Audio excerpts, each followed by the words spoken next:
Cursor AI now has AI agents. That is one of the coolest features I have seen so far. Just with one prompt, it can automatically create all the required files for the application. Then it can automatically create the virtual environment, activate the virtual environment, install all the required files, and then automatically run the application. That is super cool. This is like AI agents completely sitting within your code editor. This is step-by-step hands-on tutorial. Even if you're an absolute beginner, you should be able to follow. So how this differs from Bolt.new Replit agents compared to Cursor AI agents.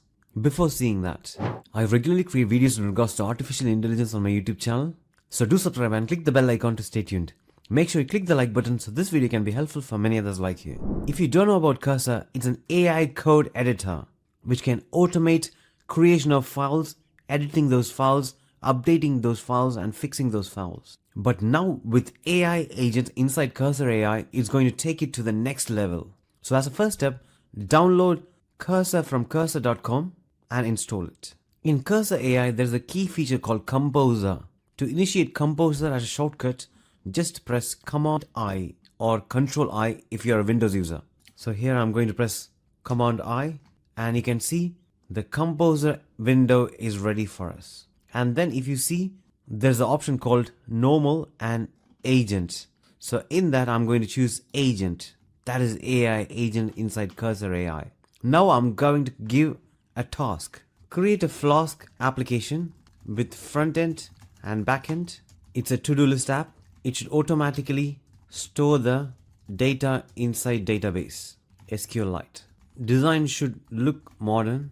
Use Conda to set up virtual environment. That's it. Now I'm going to click enter. Now it's generating me the response. First is asking to create the virtual environment. The virtual environment is getting created so that this application doesn't interfere with other applications which is running currently locally on my computer. And now you can see an option here, skip or run command. So I'm going to click run command, and now it's automatically creating the virtual environment for me. That is super cool. Now I don't need to do anything. It's automatically giving me suggestion on what it should be done. For example, activating the to-do app and installing Flask and Flask SQL Alchemy. Now I'm going to click run command. This will activate the virtual environment and install the required package.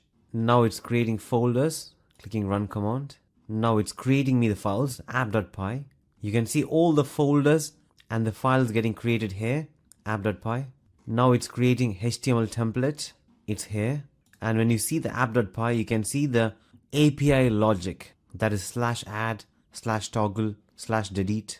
Now it created all the files. Now I'm going to click accept, and it's all saved now, as you can see here. Now it's still not stopping there. It's still trying to run the application. Before doing that, it's creating the CSS file for better styling. I'm going to accept that and run the command. So if I see the folder structure, there's a to-do, database, index.html, CSS file, and also the root API logic in the app.py file. You also have an option where you can pop out in the terminal. So here is Python app.py. I can click this. Automatically that command, you can see that running in the terminal. And I didn't do any of these stuff. Starting from creating the environment, installing all the required packages, creating these folders, then now running Python app.py. Now the application is ready to be opened in this URL. I didn't do anything at all. Just clicking run command. That's it. So now I'm going to open this URL. Let's see how this application is going to look like. And here is the to-do list application running in my local host. So now we're going to add task, prepare for a meeting. Here you can see, prepare for a meeting created on 25th at 4:49 a.m. Let me try creating another task. Mervyn Praisen AI agency discussion. Now it got added again. Let me try clicking complete, and you can see it automatically crosses things across.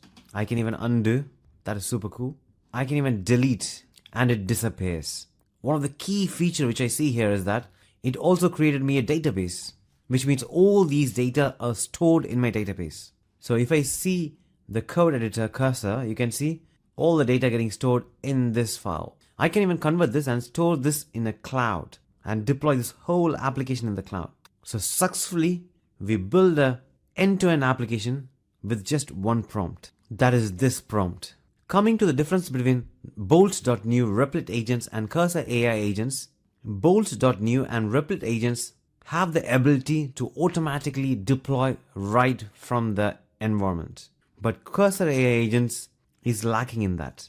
But Cursor AI on its own has many more advantages compared to Bolt.new and Replit agents when considering a pure software engineer trying to develop an application or improve an existing application. But if the auto deployment comes to Cursor, that is going to supercharge the deployment process for developers. I am super excited about this AI agents feature. Do let me know in the comments below what you think about this. Considering you like Cursor AI, I've already created a beginner's tutorial in regards to Cursor, which takes you through step by step on what you should do to create a full-fledged application with the power of AI in Cursor, which I highly recommend for you to watch, which I will put the link in the description and also in this screen. Just click and I will see you there.